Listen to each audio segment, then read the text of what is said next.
O Porto do Son acolleu unha nova edición da súa Andaina Popular, unha cita que forma parte da Liga Galega de Andainas e que contou con máis de 400 participantes nesta edición.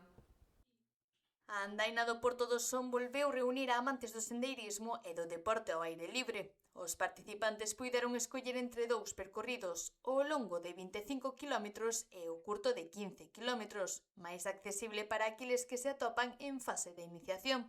Esta proba, integrada na Liga Galega de Andainas, busca cada ano poñer en valor o deporte, a natureza e o traballo colectivo.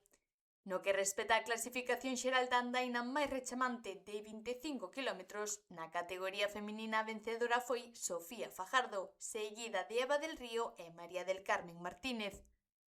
Na masculina encabezou a clasificación Víctor Luís García, seguido de Antonio Fojón e Pablo Blanco. Dende a organización destacan a gran participación e o éxito do evento, así como tamén a colaboración de diversas entidades como a Fundación Galega de Montañismo e a Cruz Vermella de Noia, quenes reforzaron o dispositivo de seguridade durante toda a proba.